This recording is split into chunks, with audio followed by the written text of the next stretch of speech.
നമസ്കാരം. മലയാളി വാർത്തയിലേക്ക് സ്വാഗതം. ബിജുവിനെ കൊലപ്പെടുത്തിയതിനു ശേഷം പോലീസിന്റെ മൂക്കിൻ തുമ്പിലുണ്ടായിരുന്നു പ്രതി. ആരാണ് കൊലയാളി എന്ന് പരസ്പരം ചോദിച്ചുകൊണ്ടിരിക്കുന്ന ബന്ധുക്കൾക്കിടയിൽ അയാളുമുണ്ടായിരുന്നു. തന്നെയാണ് തന്റെ ചുറ്റിലുമുള്ള ബന്ധുക്കളും പോലീസും തിരയുന്നത് എന്നറിഞ്ഞിട്ട് പോലും യാതൊരു ഭാവ വ്യത്യാസവുമില്ലാതെ ബിജുവിന്റെ ശവസംസ്കാര ചടങ്ങുകൾക്ക് പോലും പങ്കെടുത്ത ദീപക് എന്ന് പറയുന്ന കൊടും ക്രിമിനൽ. കോഴിക്കോട് പാളയത്തെ ബിജുവിന്റെ മരണവുമായി ബന്ധപ്പെട്ട ഏറ്റവും ഞെട്ടിക്കുന്ന തരത്തിലുള്ള റിപ്പോർട്ടുകളാണ് ഇപ്പോൾ പുറത്തു വരുന്നത്. അതായത് ബിജുവിനെ കൊലപ്പെടുത്തിയത് സാമൂഹിക വിരുദ്ധരിൽ ആരോ ഒരാളായിരിക്കാമെന്ന് അവരുടെ ബന്ധുക്കൾ തന്നെ സൂചനകൾ നൽകിയിരുന്നു. സാധാരണഗതിയിൽ എന്ത് അനീതികൾ ഉണ്ടായാലും അതിനെ ചോദ്യം ചെയ്യുക എന്നുള്ള ശീലമുള്ളത് കൊണ്ട് തന്നെ ബിജുവിനോട് പകയുണ്ടെങ്കിൽ അത്തരക്കാർക്ക് മാത്രമായിരിക്കുമെന്നായിരുന്നു ബിജുവിന്റെ ബന്ധുക്കൾ പറഞ്ഞത്. സമീപ പ്രദേശത്ത് ലഹരി മാഫിയ സംഘങ്ങൾ തമ്പടിച്ചു എന്ന് മനസ്സിലാക്കിയ ബിജു ഓപ്പറേഷൻ തൂഫാൻ തുടങ്ങിയ സമയത്ത് അത്തരത്തിൽ എന്തെങ്കിലും വിവരങ്ങൾ പുറത്തുവിട്ടിട്ടുണ്ടോ എന്നുള്ള സംശയം അതിനുണ്ടായിട്ടുള്ള പകയാകാം കൊലപാതക കാരണമെന്നും തുടക്കത്തിൽ തന്നെ പറഞ്ഞു തുടങ്ങിയിരുന്നു. പക്ഷേ അന്വേഷണങ്ങൾ നടത്തി പ്രതിയിലേക്ക് പോലീസ് എത്തുമ്പോൾ അറിഞ്ഞത് അതിനേക്കാൾ വലിയ ഞെട്ടിക്കുന്ന വിവരങ്ങളാണ്. അതായത് തന്നെ പോലീസിന് ഒറ്റുകൊടുത്തതിന്റെ പകയല്ല, മറിച്ച് വർഷങ്ങളോളം ഉള്ളിലൊതുക്കിയ പകയാണ് ദീപക് എന്ന് പറയുന്ന ബന്ധു ബിജുവിനെ കൊല്ലാൻ കാരണമായിരിക്കുന്നത് എന്നുള്ള ഞെട്ടിക്കുന്ന വിവരങ്ങളാണ് പുറത്തു വന്നിരിക്കുന്നത്. കൊലപാതകത്തിന് ശേഷം പോലും താൻ ഒരു കൊലയാളിയാണ് എന്നുള്ള യാതൊരു ഭാവ വ്യത്യാസവുമില്ലാതെ ആശങ്കയുമില്ലാതെയാണ് പോലീസിന്റെ മൂക്കിൻ തുമ്പിൽ വളരെ ലളിതമായിട്ട് അല്ലെങ്കിൽ വളരെ നിസ്സാരമായിട്ട് അയാൾ ആ അഭിമാനത്തോടെ നടന്നത് എന്നുള്ളതാണ് ഞെട്ടിക്കുന്ന വിവരങ്ങൾ. എന്തായാലും പ്രതിയെ പോലീസ് ഇപ്പോൾ അറസ്റ്റ് ചെയ്തു കഴിഞ്ഞു. കോഴിക്കോട് പാളയത്ത് ബന്ധുവായ യുവാവിനെ പ്രതി ദീപക് കൊലപ്പെടുത്തിയതിന് പിന്നിൽ കൊടിയ ക്രൂരതകളുണ്ട്, അതിനേക്കാൾ ഉപരി ദീർഘകാലത്തെ പകയുണ്ട് എന്നുള്ള വിവരങ്ങളാണ് ഇപ്പോൾ പോലീസും മനസ്സിലാക്കുന്നത്. കഴിഞ്ഞ ഞായറാഴ്ച രാത്രി ബിജുവിനെ വകവരുത്താൻ ദീപക് എത്തിയത് സ്വന്തം സഹോദരന്റെ വെള്ള ടീഷർട്ട് ധരിച്ചായിരുന്നു. സ്വന്തം സഹോദരനെ കുറ്റപ്പെടുത്താനാക്കുക അല്ലെങ്കിൽ സ്വന്തം സഹോദരനെ പോലീസ് അന്വേഷിച്ചെത്തുകയാണെങ്കിൽ അത് സഹോദരനിലേക്ക് എത്തുക എന്നുള്ള തരത്തിലാണ് അത്തരത്തിൽ സഹോദരന്റെ ടീഷർട്ട് ഇയാൾ ധരിച്ചത് എന്നുള്ള വിവരങ്ങളാണ് പുറത്തുവരുന്നത്. ലഹരി ഉപയോഗത്തെ ചൊല്ലി വീട്ടിൽ സ്ഥിരം വഴക്കുണ്ടാക്കാറുള്ള ദീപകിന് ചേട്ടനോട് കടുത്ത ശത്രുതയും പകയുമായിരുന്നെന്നാണ് വിവരം. ബിജുവിനെ കൊന്ന് കേസ് ചേട്ടന്റെ തലയിൽ കെട്ടിവെക്കുക എന്നുള്ള നീക്കത്തോടെയായിരുന്നു പ്രതി ഈ അതിക്രൂരമായിട്ടുള്ള കൊലപാതകം നടത്തിയത്. രക്തം പുരണ്ട ടീഷർട്ട് ധരിച്ച ദീപക് നടന്നു പോകുന്ന CCTV ദൃശ്യങ്ങൾ കേസിന് വഴിത്തിരിവാകുമ്പോൾ പുറത്തു വന്നത് ഞെട്ടിക്കുന്ന പകയുടെ കഥകൾ. കൃത്യത്തിനു ശേഷം ഈ ടീഷർട്ട് ഇയാൾ വീടിന് പിന്നിലിട്ട് കത്തിച്ചു കളഞ്ഞെന്നാണ് സൂചനകൾ. കൊലപാതകത്തിനു ശേഷം വീട്ടിലേക്ക് മടങ്ങിയ ദീപക് തൊട്ടടുത്ത ബന്ധുവായിരുന്നിട്ട് പോലും ബിജുവിന്റെ സംസ്കാര ചടങ്ങിൽ മാത്രമാണ് പങ്കെടുക്കാനെത്തിയത്. ഈ പെരുമാറ്റത്തിലെ പൊരുത്തക്കേടുകളാണ് പോലീസിന് ദീപക്കിലേക്ക് സംശയം നീളാൻ കാരണമായത്. തുടർന്ന് വീടുകളിലെത്തി ചോദ്യം ചെയ്തകൾ നടത്തിയപ്പോൾ എതിർപ്പൊന്നും കൂടാതെ ദീപക് കുറ്റം സമ്മതിക്കുകയായിരുന്നു. 13-ാം വയസ്സിൽ ദീപക് ലഹരിയുടെ ലോകത്തേക്ക് എത്തിയെന്നാണ് സൂചനകൾ. പഠനത്തിനും ജീവിതത്തിനും പിന്നാക്കം പോയ ദീപകിനെ ലഹരിയിൽ നിന്ന് മോചിപ്പിക്കാൻ ബിജു മുൻകൈയെടുത്തിരുന്നു എന്നുള്ളതാണ് ബിജുവിനോടുള്ള ദേഷ്യത്തിനും കാരണമായി മാറിയത്. 1.5 വർഷം മുൻപ് കയ്യും കാലും കെട്ടിയിട്ട് ദീപകിനെ അഡീഷണൽ സെന്ററിലാക്കാൻ നിർദ്ദേശിച്ചത് ബിജു ആയിരുന്നു എന്നതും അയാളോടുള്ള പകയ്ക്ക് കാരണമായി. ഈ എല്ലാ പകയും ഉള്ളിലൊതുക്കിയതിനു ശേഷമാണ് അവസരം പാത്തിരുന്ന ഇയാൾക്ക് മുൻപിലേക്ക്, കൊലപാതകയ്ക്ക് മുൻപിലേക്ക് ഓപ്പറേഷൻ തൂഫാൻ എന്ന് പറയുന്ന ഒരു സംഭവം വരുന്നത്.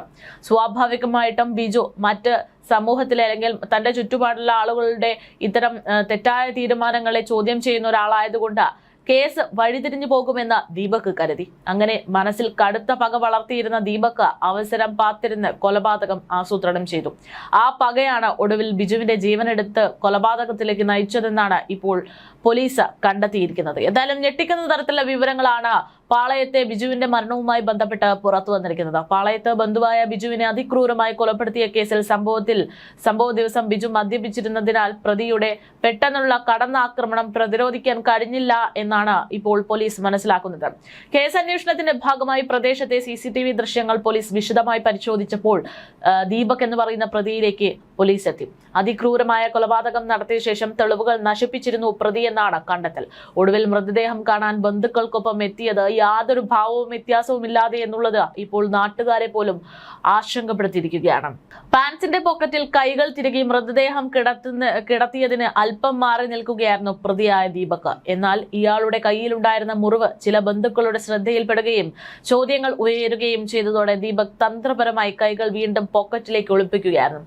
ബിജുവും ദീപകും തമ്മിൽ നേരത്തെ തന്നെ തർക്കങ്ങളും പ്രശ്നങ്ങളും ഉണ്ടായിരുന്നതിനാൽ ബന്ധുക്കളിൽ ചിലർക്ക് ഇയാളെ സംശയമുണ്ടായിരുന്നെന്ന് പോലീസിനും സൂചന നൽകിയതാണ്. ഈ സംശയമാണ് ദീപകിനെ കൃത്യമായി നിരീക്ഷിക്കാനും വലയിലാക്കാനും പോലീസിനെ സഹായിച്ചതും. കൊലപാതകം നടന്ന ദിവസം രാവിലെ ദീപകിന്റെ കുടുംബാംഗങ്ങൾ എല്ലാം തന്നെ വിവരമറിഞ്ഞ് പാളയത്തെ വീട്ടിലെത്തിയെങ്കിലും വരാൻ വാഹനമില്ലെന്ന കാരണം പറഞ്ഞായിരുന്നു ആദ്യം ദീപക് മാറി നിന്നത്.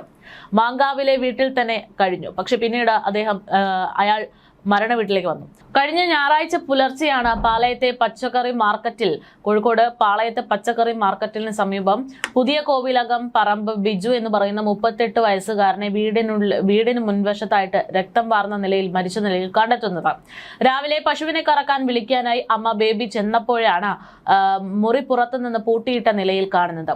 പുറത്തു പോയിട്ടുണ്ടാകുമെന്ന് കരുതി ബിജുവിനെ തിരഞ്ഞില്ല. പക്ഷെ ഏറെ സമയം കഴിഞ്ഞിട്ടും കാണാതായതോടെ മുറി തുറന്നു നോക്കിയപ്പോഴാണ് 45ഓളം മുറിവുകളോടെ ബിജുവിനെ മരിച്ച നിലയിൽ കണ്ടെത്തുന്നത്.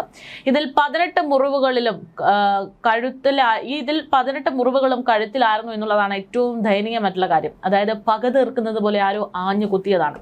സംഭവത്തിന് പിന്നാലെ ബിജുവിന്റെ ഫോണും വാഹനത്തിന്റെ താക്കോലും ദീപകിന്റെ വീട്ടിൽ നിന്ന് പോലീസ് ഇപ്പോൾ കണ്ടെത്തിയിട്ടുണ്ട്. കൃത്യത്തിന് ശേഷം തെളിവുകൾ നശിപ്പിക്കാൻ പ്രതി ബിജുവിന്റെ ഫോൺ കട്ടിലിനുള്ളിൽ ഒളിപ്പിക്കുകയും താൻ ധരിച്ചിരുന്ന വസ്ത്രങ്ങൾ കത്തിച്ചു കളയുകയും ചെയ്തതായാണ് വ്യക്തമാകുന്നത്. കൃത്യമായ പ്ലാനിങ്ങോടുകൂടെയായിരുന്നു പ്രതി കൊലപാതകം നടത്തിയതെന്ന് ഇതിൽ നിന്ന് വ്യക്തമാണ്.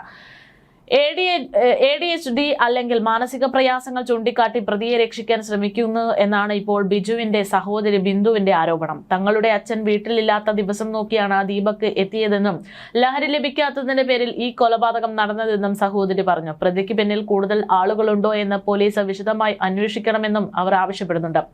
ദീപകിനെ ലഹരിമുക്ത കേന്ദ്രത്തിലും മാനസികാരോഗ്യ കേന്ദ്രത്തിലും പ്രവേശിപ്പിച്ച് ചികിത്സ നൽകാൻ ബിജു മുൻകൈ എടുത്തതാണ് പ്രതിയിൽ കടുത്ത വൈരാഗ്യമുണ്ടായതെന്നാണ് സൂചനകൾ. 3 വർഷം മുൻപ് ഇരുവരും തമ്മിലുണ്ടായ അടിപിടിയും ഈ പക വർദ്ധിപ്പിച്ചിട്ടുണ്ട്. മുൻ വൈരാഗ്യമാണ് കൊലപാതകത്തിന് പിന്നിലെന്ന് city police commissioner AP Shoukath Ali സ്ഥിരീകരിച്ചു. ലഹരി മാഫിയക്കെതിരെ പോലീസിന് വിവരങ്ങൾ കൈമാറിയതിന്റെ പ്രതികാരമാണ് കൊലപാതകമെന്ന ആദ്യഘട്ടത്തിൽ പ്രചാരണമുണ്ടായിരുന്നുവെങ്കിലും അത്തരം പരാതികളൊന്നും ബിജു നൽകിയിട്ടില്ല എന്നാണ് പോലീസ് വ്യക്തമാക്കുന്നത്. ഇതേ തുടർന്നാണ് ശാസ്ത്രീയ അന്വേഷണം ബന്ധുവായ ദീപക്കിലേക്ക് നീണ്ടതും തിങ്കളാഴ്ച രാത്രി ഇയാളെ കസ്റ്റഡിയിലെടുത്തതും. കോടതിയിൽ ഹാജരാക്കിയ പ്രതിയെ റിമാൻഡ് ചെയ്തിട്ടുണ്ട്. കൊലപാതകത്തിന് ഉപയോഗിച്ച കറിക്കത്തി കണ്ടെത്തുന്നതിനായി പ്രതിയെ ഉടൻ കസ്റ്റഡിയിലെടുത്ത് സ്ഥലത്തെത്തിച്ച് തെളിവെടുപ്പ് നടത്തുമെന്നാണ് വിവരം. പ്രദേശത്തെക്കുറിച്ച് വിശദമായ ധാരണയുള്ളതിനാൽ തന്നെയാണ് കൊലപാതകം നടത്തിയതെന്ന പ്രാഥമിക നിഗമനം ശരിവെക്കുന്നതാണ് arrest. Town ACP KV Pramodan, medical college ACP KM Biju, Kasaba inspector PJ Jimmy എന്നിവരുടെ നേതൃത്വത്തിലുള്ള പ്രത്യേക അന്വേഷണ സംഘമാണ് കേസ് അന്വേഷിക്കുന്നത്.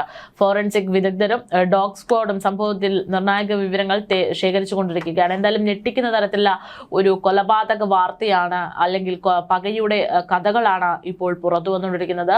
കേവലം ബിജുവിനോടുള്ള ദേഷ്യം മാത്രമല്ല, സ്വന്തം സഹോദരനെ പോലും ലഹരി മാഫിയയുടെ അല്ലെങ്കിൽ ലഹരിയുടെ മറവിൽ ലഹരിയുടെ ഉന്മാദത്തിൽ പകയിലൂടെ മാത്രം കണ്ടിരുന്ന ഒരു ക്രിമിനലിന്റെ വാർത്തകളാണ് പുറത്തു വരുന്നത്.